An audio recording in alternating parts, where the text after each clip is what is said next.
Hey guys, Tamika of Custom Wood Burning here with another daily live selling video.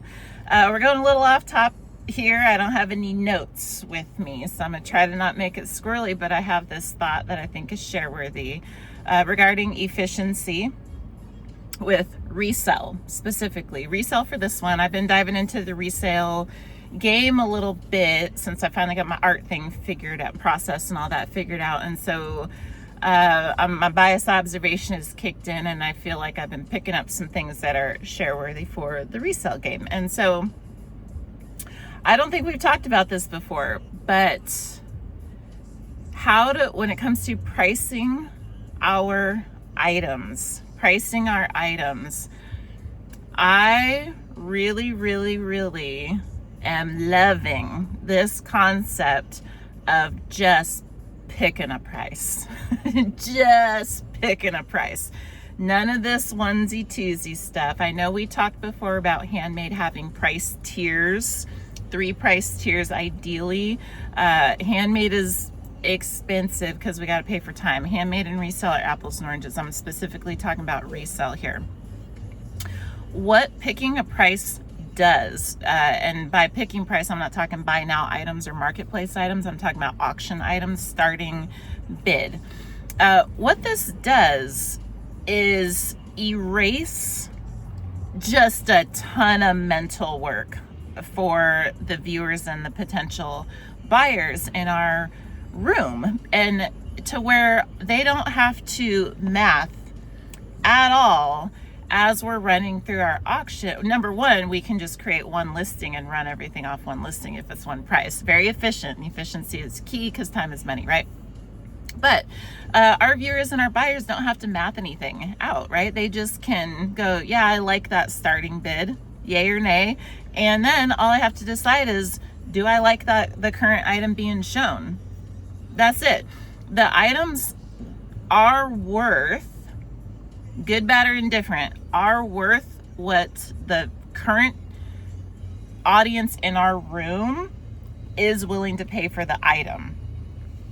We don't have to spend time, which is money, on research. We don't have to spend time calculating how much packaging material is this going to take, what was the cost, what was the, you know what I mean? Like, we don't have to factor anything. We just say, you know what, this is the price I'm selling my things at, and if you like it, bid it up, chat, like that's it. But this helps efficiency wise with a couple of things. It's a preference, in my opinion, to the buyers, but it helps sellers, I think, with sourcing, because it gives us a kind of boundaries to a lane to stick within. If we know going into sourcing that we are going to be running items for $5 a piece, we can start our auctions at $1. We can start them at $5. We can start them at $10. We can start them at $50 if we want to.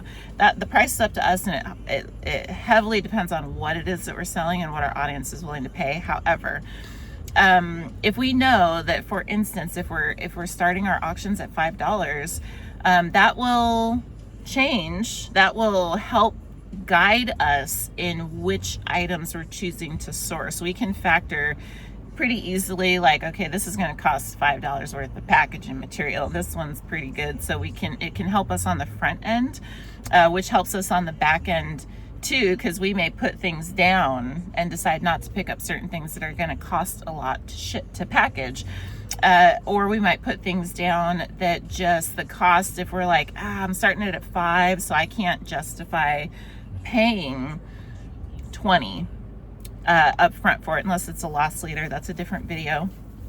Either case, the other thing that this does, and here's my favorite part, I think, is it allows us to play to the average of our sourcing game, period. So if we're buying items, say, for example's sake, to make it easy, say we just hit the thrift store, even if we're sourcing on Amazon, even if we're sourcing on Temu, it doesn't really matter where, garage sale, it doesn't matter where. But we are not shopping going, hey, I'm only buying items that are $3 exactly. Okay, there's going to be a range of prices. And so say we go in the thrift store and we are picking up our various items, and if with the $5 price point in mind, what we can do when we have this single point starting bid is we can go, okay, I just spent $100 on 50 items, and so my average cost is $2. And so my average profit, right, needs to be X amount to cover X, Y, and Z. We don't actually have to figure onesie twosie data on any of the items that we've picked up. It doesn't have to matter at all, because if we have a single starting bid and then we play to an average cost per unit, the time saved on research, comps, creating extra listings, all the photo, just all the costs of time involved with trying to individually run the numbers and figure what do I need for a return, it erases all that. So you can legit just do your sourcing with your price point in mind, figure your average cost just based off quantity and how much you paid, and then just go run your items. And then you can really easily go, okay, the average was this was the average that I made, and so here's what I profited. It just simplifies the whole thing. And so I feel like this is share worthy. Picking a price and then playing to averages. Picking a price to start our items and then playing to the averages when we're sourcing. I really can't imagine it any other way, if I'm being honest. And so I hope this is helpful. I hope someone found this valuable. If you did, please let me know by giving it a thumbs up.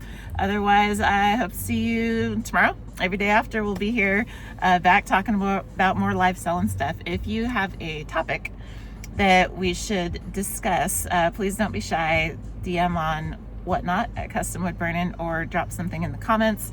I would love to hear from you guys. Otherwise, I want to wish you happy live selling, and I'll see you next time. Bye-bye.